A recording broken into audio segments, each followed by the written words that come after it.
Welcome to the evening session of the Menter Moch Cymru virtual conference. My name's Pat Stebbings and I'm the Development Officer for Mid and South Wales. And this evening's session will comprise of two presentations, both from farmers who've got very differing pig herds. First of all, we've got throughout the presentation, there will be an opportunity to ask questions. Now, you can ask your questions either in English or in Welsh, and we will answer them. Your questions can be asked using the Q&A icon at the bottom of your screen, and then I will ask the presenter on your behalf. So, after the first session, there'll be a little break, and then the second farmer will do his talk. So don't leave us after the first one, stay for the second one if you can. So I will now go ahead and I will introduce our first speaker, who is Luke Starkey. Now, Luke was a relatively new entrant into farming, and he has progressed at a massive rate. And he was recently a finalist in the British Pig Awards Young Farmer of the Year. So he's done really well. And he is based in West Wales, and he's now going to talk to you about his herd, which is a farrow to finish herd, which he set up himself and is developing. So I will pass you on to Luke, and Luke will share his screen. Or unless Luke would like just to say hello before he shares his screen. Hello, can you hear me? Yeah, we can hear you. Yeah. So if you share your screen.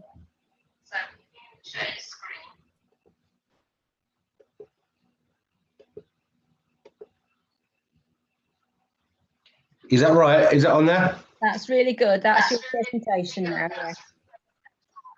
Yeah. Hi all, I'm Luke Starkey. Been farming pigs now for about 5 years. We're based West Carmarthenshire on the Carmarthenshire-Pembrokeshire border. We're running a herd of approximately 180 large white landrace sows.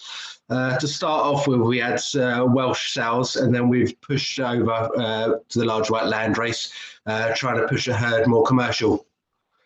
We farrow to finish. So we're farrowing everything on the farm, and we're taking all the progeny right up to a slaughter weight. We run a 3-week batch system, which I'll talk about later on, and all the pigs are sold at bacon weight or at pork weight. The bacon weight pigs are generally sold through Meadow Quality, and the pork weight we sell to an abattoir in Maesteg. So our breeding herd, as I just mentioned, all of our sires are large white landrace. We don't use any boars on the farm if we can help it. We try to use AI for everything. We AI everything ourselves. The top 10% of our sows, we keep back, breed them differently. We use a maternal semen in them to retain the gilts for our future breeding herd. With the gilts that are born, we'll run them through with the herd as normal, but then we'll pull them out a little bit younger to put them into the sow house to get them ready for service. With the boars that are born with maternal semen, they just go through and they'll get sold either pork or bacon weight. We started off with a F1 animal, which would be 50% large white and 50% landrace. I opted to push the maternal animals across to the large white side first, as I wanted a better body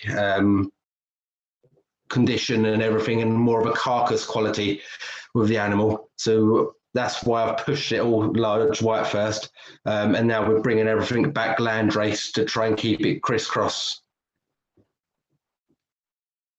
The remaining 90% of the sows we use a maternal, a dam line semen for. So all of that goes through to slaughter, all of that progeny, all the males and the females.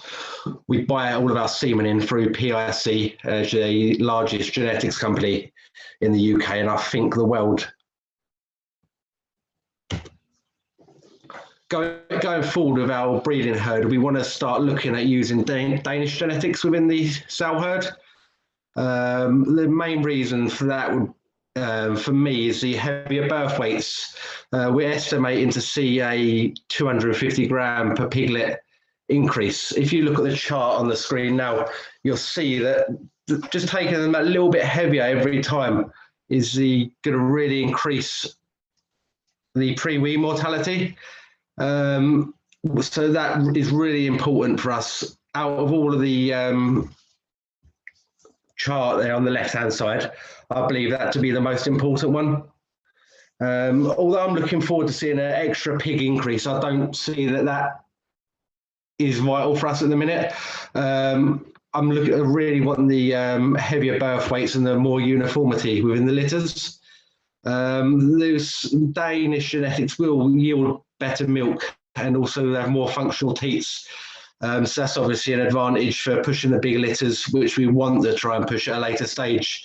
At the minute, we're looking between 12 and 13. I want to be weaning every time. I don't think we're too far away from it at the minute, hitting the 13 mark.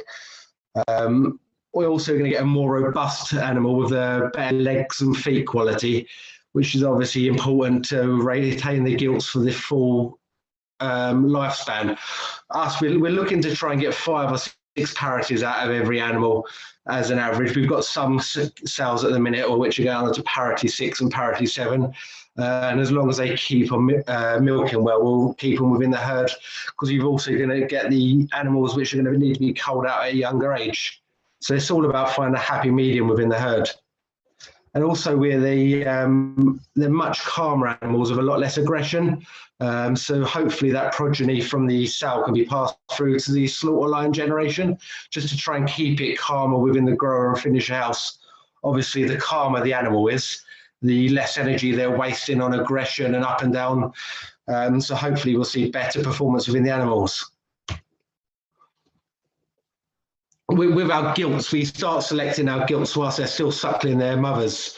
We select on teats at this stage, and we also eradicate any runts of this. Well, we don't eradicate them, we still keep them, but we won't tag them to bring into the herd.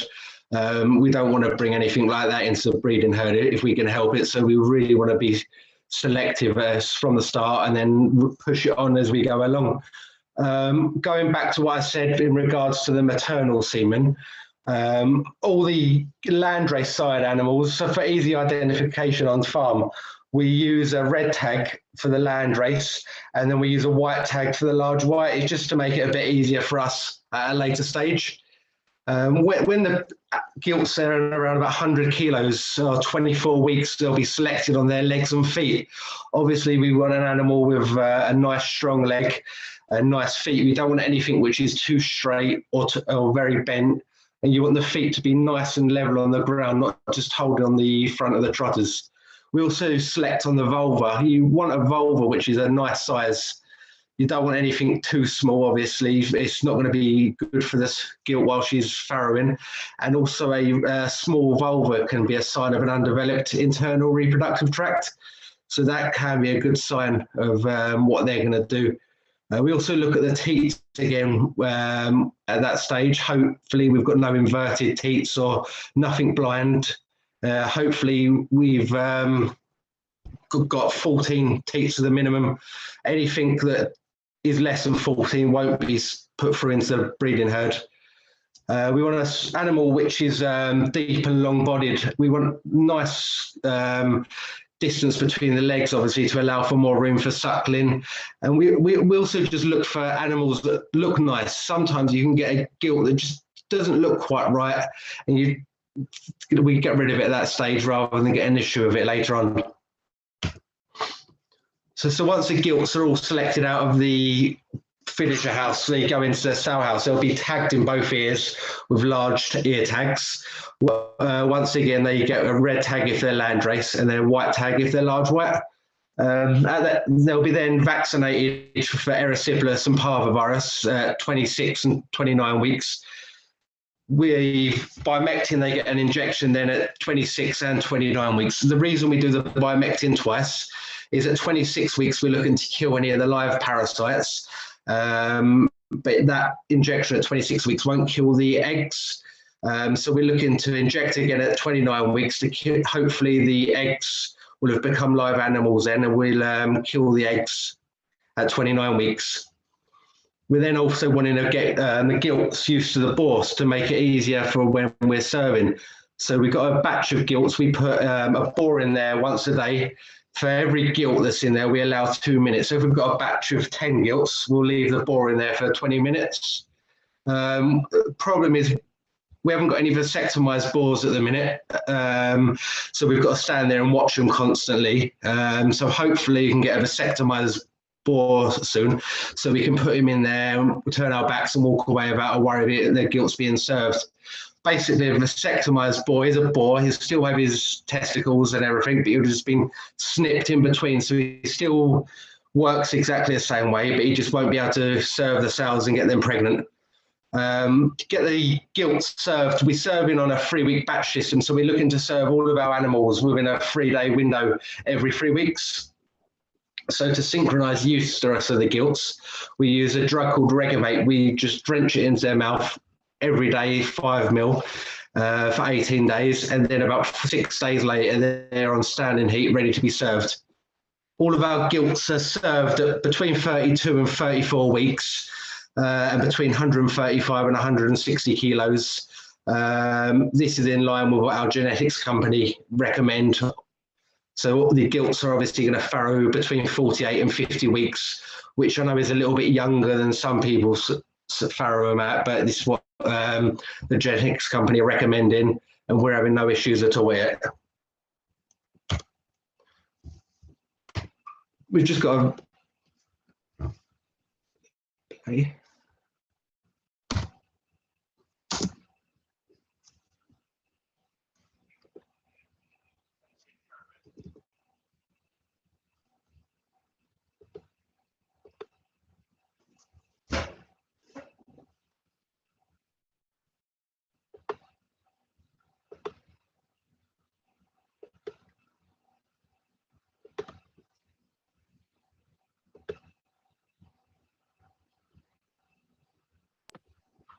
We seem to have got a technical hit.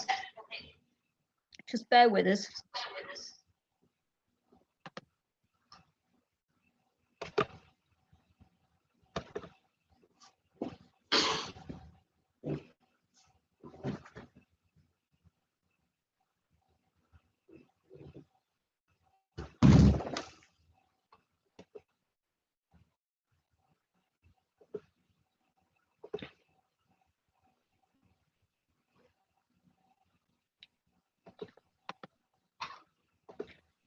Luke seems to be having a bit of trouble at the moment. We haven't got his screen shared. Can you hear me, Luke? Yeah, I can hear you. 2 minutes, I think I'm going to be back on. Right, okay, and then share your screen.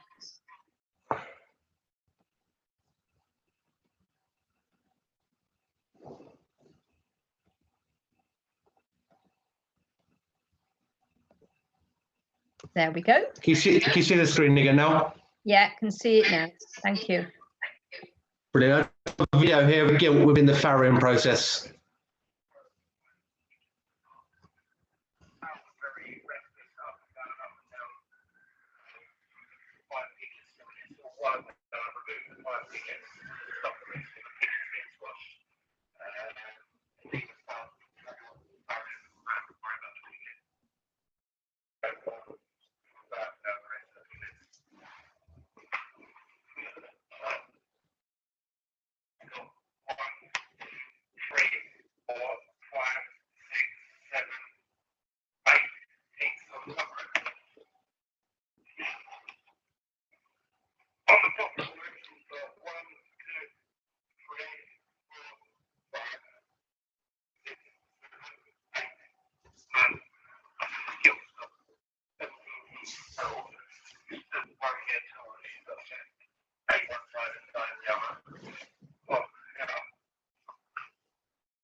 So yeah, just going back to the 3-week batch system that I mentioned briefly earlier, week 1 would be AI in Monday, Tuesday and Wednesday of the week.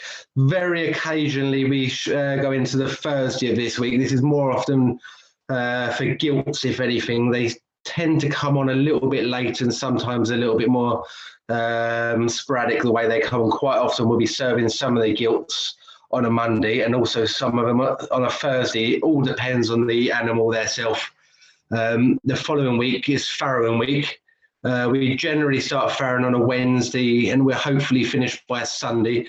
Sometimes it's a little bit earlier it starts and it can finish a little bit later. Last week was farrowing. We didn't start until the Thursday, but we're still farrowing on Tuesday morning. So it's generally around that. Sometimes it's a little bit longer.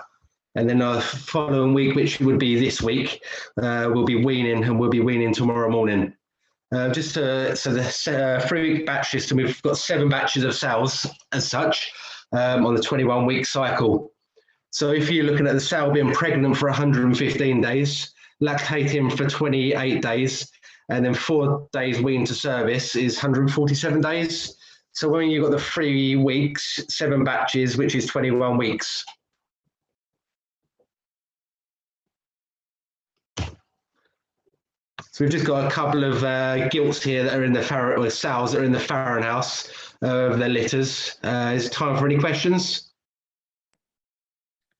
I've got a question that came in earlier on. Can you tell me what the largest litter sizes you've had and what would be your ideal size? Largest litter size we've had 27 born before, but unfortunately 4 of them were born dead, so it'd been 23 born alive. But largest born alive we've had is 26 born alive. Ideal litter size, definitely not 26. Anything between 13 and 16 would be a nice size litter. At least then it gives a chance for a bit of pre-wean mortality and also a chance to really push the numbers hard.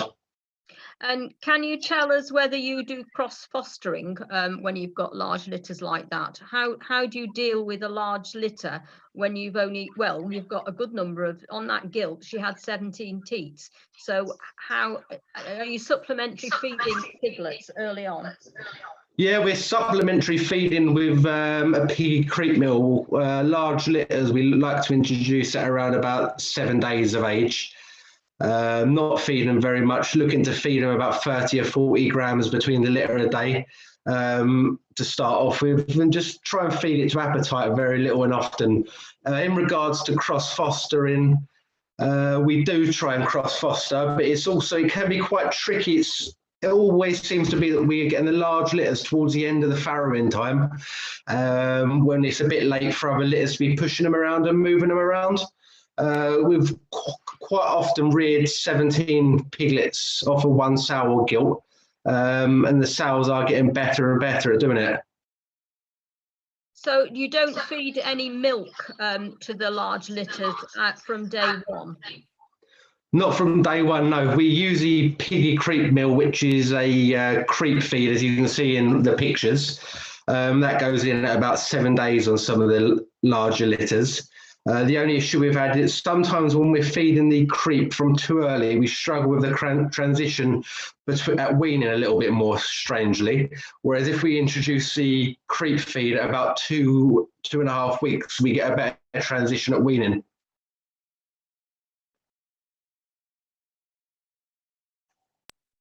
That's good. Has anybody else got any questions at this stage about what we've heard so far?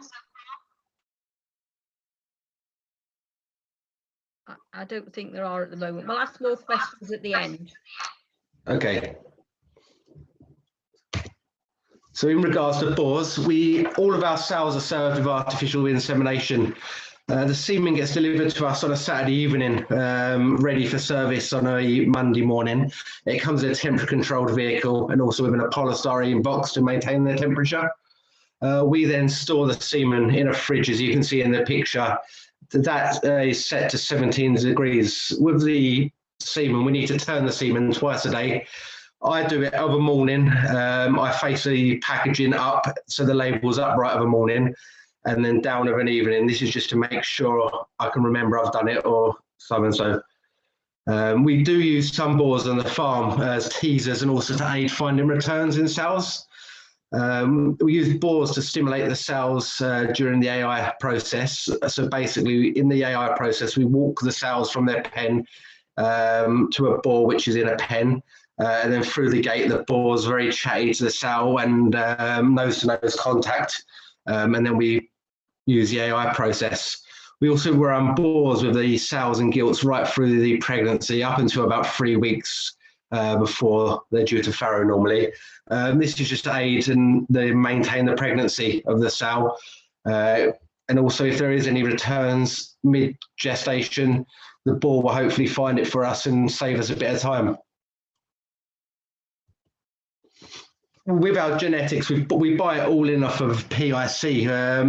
We've used 4 different bores in the past year we've tried. To start off with, we were always using the 337 bore, which is a synthetic large white bore. The growth on the bore is absolutely phenomenal. Was quite often getting bores, pigs to bacon weight rather, 21, 22 weeks of age on this. But the downfall of this bore was the aggression. Was really struggling with tail biting, flank biting with the bore, as well as just when was trying to handle the bores, and when the bores especially, when they were getting close to bacon weight, they were an absolute nightmare. Just handling them, trying to get them onto the lorry or something, there'd be an awful pig at that stage. We then went on to use the PIC 800, which is a Danish Duroc bore. Was getting absolutely fantastic numbers born on with this bore, but the piglets, their viability at birth was very, very low, and they'd quite often just try and crawl up under mum and get overlaid. Even with the sows farrowing in crates, we just was struggling to get things 100% right with it. So I wanted to try another bore, and then we tried the 327 bore. That's a Hampshire-based bore. When the pig was born, they're absolutely fantastic. They're round under the heat lamp and suckling the sow in a matter of minutes. Really works good. The growth on the 327 bore is also very good. It's very consistent right through. Whereas if we go back to the 800 bore, they're a little bit slower to get going. They're probably taken about 18, 19 weeks to get to 60, 70 kilos. And then from there, they're gaining on average about 10 kilos a week. So they're still hitting the bacon weight at the same time. It's just doing it in a different way. So I see the genetics company was struggling with a lot of people wanting to use the 337 bore due to its growth, and also the 800 bore due to the eating qualities of the Duroc. So they've developed the PIC 380 bore, which is a cross between the 337 and the 800, which we've been using. So far, we're finding it very good. The first batch of pigs that we put through on it are now approaching slaughter weight. I think that is going to be our go-to bore. Here's a video now of the 380 bore.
Luke?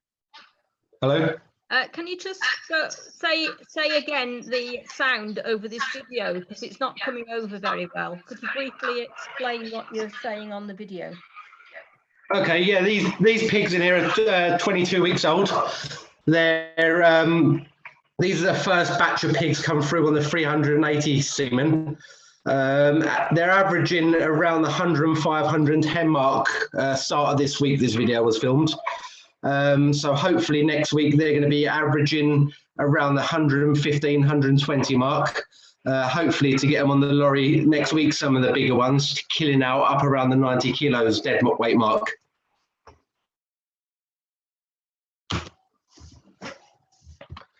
With vaccinations and treatments on farm, all gilts are, as previously mentioned, given erysipelas and parvo and bimectin at 29 and 26 weeks.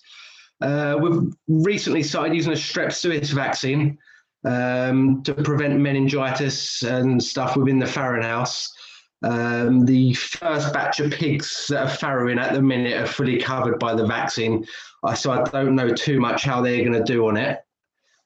Basically, we need to vaccinate the gilts, twice with this vaccine to start with. 7 weeks before farrowing, then 3 weeks prior to farrowing. And then also on entry to the farrowing house, all gilts and sows jab of bimectin just to kill any live worms that they've got going into the farrowing house.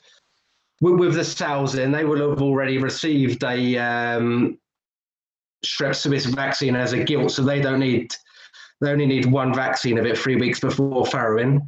And then entry at the farrowing house again, they'll get a bimectin. At weaning, we'll give erysipelas and parvovirus to every animal twice, where every time they come out the farrowing house, they'll be given that, and they'll also be given bimectin again to kill the eggs, hopefully, which we never got in the first injection. With piglets at 2 days old, we give them a 1.5 set dose of Phaceris. Phaceris is a combination of iron and coccidia control. So it's very similar to using iron and then later going back and using Baycox. The reason we're opting to use the Phaceris is it's a one-shot dose. It's not a lot of DRA. It's probably about 3 or 4 pence a piglet DRA than using Baycox or iron separately. So it saves us having to go back a couple of days later to give the Baycox. And I just never used to like using the Baycox, drenching it into the piglet's mouth. Have they swallowed it? Haven't they swallowed it? Have they got a full dose? They were always issues with it. We also give all the piglets a 0.2 of a mil of noracillin at 2 days old as well. This is just to kill any bacteria that they could have picked up within the farrowing or anything through the navel before the navel's sealed, and also to help the strep suis, which was getting in the farrowing house previously. At this stage, we also towel dock all of the piglets and we teeth clip. But we're only teeth clipping piglets that we're seeing obvious signs of facial necrosis, and piglets where they're large litters, we're looking for litters over 10 and we'll teeth clip them.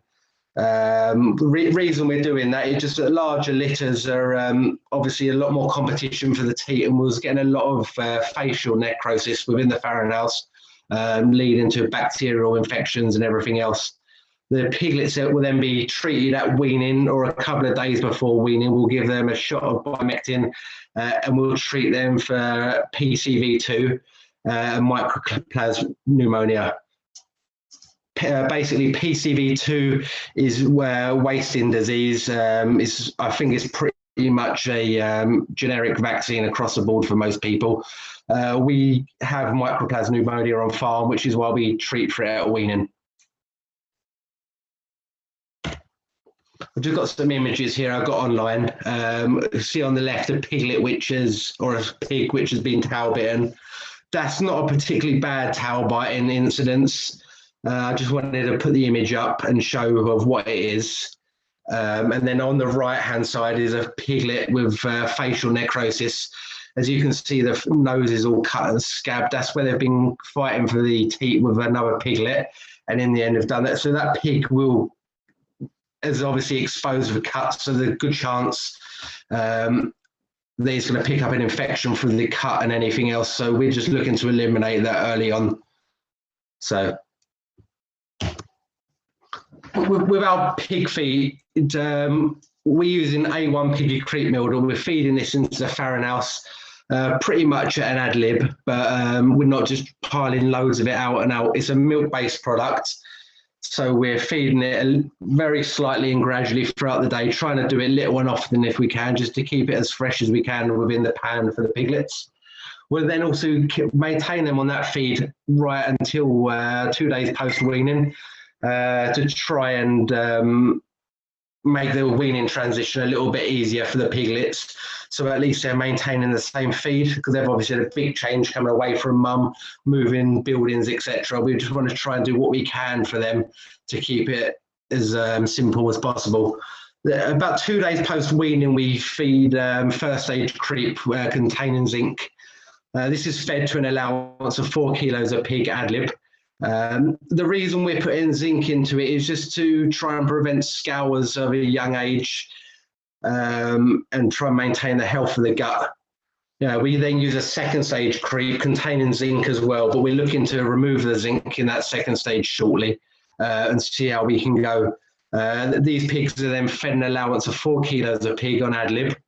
Once again, but then once we've fed them about 4 kilos of this, we'll look to transition them onto the grower feed, which we'll mix for a week. We'll start off at around about 50-50 creep feed and grower feed, and then we'll do that for about 2 days, and we'll go down to about 75%, 25% for 3 days, just trying to make the change a little bit more gradual for the piglets, so it's not a shock to their system. All the creep feeds that we use is pre-cooked material, so all the wheat and barley within it have already been cooked. So we're expecting the pigs to go from a cooked diet to a non-cooked diet. We need to really try and blend them into that. When they're at that stage, we put them onto a 19% protein grower diet, fed from about 15 kilos, 7 weeks of age, to about 40 kilos. That's all fed ad lib, and then the finisher diet, we don't transition the pig between the grower and the finisher diet. We just swap them straight over. We don't get any issues between this stage, and they go from the 40 kilos right through to finish on ad lib. This with the two grower diet and the finisher diet, we're buying feeds in pellets for farmers at the moment. With our sow feed, this is somewhere where we've looked to work on recently and try and get the best out of our sow if possible. Wean to service, but their pigs are on a lactation diet. We feed this ad lib. Most of the animals have just come out of the farrow house where they're fed ad lib and obviously fed a lot, and they're working very hard. So we want to try and maintain the sow's feed here, and the sows will need to obviously get themselves back into a better condition, obviously, if they need to be. We're pushing the diets pretty hard within the farrow house, but sometimes the sows have been rearing big numbers. They need the extra feed at that stage. From service to 3 weeks in pig, they're back onto a gestation diet then, which is 3 to 3.5 kilos a day we're feeding, all depending on the condition of the animals. We're looking to get it back down to the 3 kilo mark as quick as we can. But it all depends on the state of the sows, and in the summer we're struggling a bit more with sows not wanting to eat as much in the farrow house with the hot weathers and stuff. But now this time of year the sows are eating plenty within the farrow house. They're coming out in a good condition, so we're able to get them back down to the 3 kilo mark a lot quicker. And from 3 weeks of age to 3 weeks in pig, to 13 weeks in pig, they remain on the gestation diet.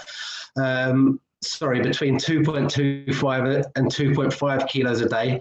This all depends on the condition of the animals and also the weather conditions. In the winter, we'll feed them a little bit more, and the summer maybe a little bit less, seeing how they go, and we'll judge it on the body condition of the animal. Then 13 weeks in pig to entry the farrow house approximately 2 days before farrowing.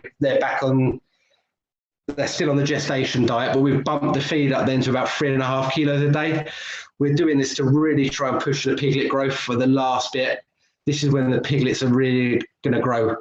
So we want the sow to have a little bit extra then and start getting the sow into, put a little bit more fat cover on the sow if we need to, just ready for going into the farrow house. Then once the sows are within the farrowing house, they're fed 2.5 kilos a day of lactation diet, fed over 2 sittings. The reason we're dropping this back down now is we don't want the sow to be lethargic, feeling stuff while she's going in the farrowing process, but we also need to get the sow to have enough energy for the farrowing process. So we're feeding about 1.25 kilos of a morning, then 1.25 kilos last thing of the evening, just so we're trying to split the energy levels of the sow's diet. Then once the sow's farrowed, we feed to appetite. We push them as much as we can. Some sows we feed them up to about 15, 16 kilos a day within the farrowing house, but the water intake's just as important. A lactating sow is going to need to drink 5 to 9 litres of water for every kilo of feed she's eating. So you can imagine the amount of water they're needing to drink if they're eating 15 kilos a day. Yeah, last year was quite a tough year for the industry one way or another. As you can see, start of the year, we was averaging £1.62 a kilo for bacon pigs, which is the equivalent of £145 for a bacon pig. Also, start of last year, we was averaging £1.17 or £175 for an average 150 kilo coal sow. Wheat was around £143 a tonne, and we was paying at the start of last year £82 a tonne for straw delivered. A few people have told me before, with the price of wheat, if the price of wheat's at if the price of wheat's at £120 a tonne, pig price needs to be at least £1.20 a kilo. And if wheat's £160 a tonne, pig price needs to be at least £1.60 a kilo. So the wheat's quite an important one, as it is a large product within the pig feed. Coming forward to this year now, pig prices dropped a fair bit, and also demand has dropped massively this year to do with Brexit and COVID and one thing or another. So we're down to £1.46 a kilo at the moment, and coal sale price is up about 25 pence per kilo. But the worst thing for that at the minute is the coal sale market is literally non-existent. So although we could get 25 pence a kilo, it's hard to come by that at the minute. A lot of the sows that are sold within the UK are exported to Germany. So obviously the big German processors are struggling at the moment, and Brexit and everything else is having a big impact on it. Wheat's at about £202 a tonne at the moment. And straw, we last had it £145 a tonne delivered. So I've just got the differences at the bottom of the page from what we was last year to this year. I've got them all in red, as we're currently losing out on every one of them. It's not even like feed's a little bit dearer this year, but pig price is more. Pig price is lower and feed price is dearer, so we're on a lose-lose situation at the moment. We're losing about £14.40 for a 90 kilo pig at the moment compared to the start of last year. And then coal sales, we're averaging £138 less. Wheat's £59 a tonne dearer at the moment, and straw's £63 a tonne dearer. So there's not a single commodity at there, which is better for us. On the picture on the left-hand side, we got our sow house. On the right of the screen, of the picture, is a bedded lying area for the sows. The centre bit drops down for a dunging area, and then the area on the left of it started using as a feeding area, and there's also drinkers along that section there for them. But what was finding is that sows were dunging too much within the lying area. So what we've started doing of late, we've been dumping the feed into their lying area and leaving them root for it through the straw. Which is working really well for us. They're keeping the bedding area a lot cleaner now, and also we're using just as much straw in there, but they're eating it now rather than us pulling it out covered in dung and urine. And on the right is one of our finisher buildings. We've got 5 spaced feeders within every pen. Each pen we've got between 30 and 35 finisher pigs in, and they'll stay in there then right through until slaughter weight. And then within the gate, which folds around, we've got 4 nipple drinkers in there. So we're allowing approximately 1 nipple drinker per 9 piglets. Have we got any questions now? Yes, we have. We've had questions come in. One question was, are all your sows farrowed in crates? We're farrowing sows in crates now, and also farrowing additional sows and gilts within huts. We changed over to a crated system start of the last year, and we went from strength to strength with it. It's so much easier for the sows, for us, the piglets. We went from weaning on average 8.5, 9 pigs a sow to we've weaned in excess of 12.5 pigs a sow since putting crates in. Yeah, so that's good. And another question that came in was, what's your grower diet? I think that probably means protein levels. Yeah, protein levels of the grower diet is 19%, and then finisher diet's at 17% of the protein levels. That's good. I've had another question come in, which was it's a bit concerning about the figures.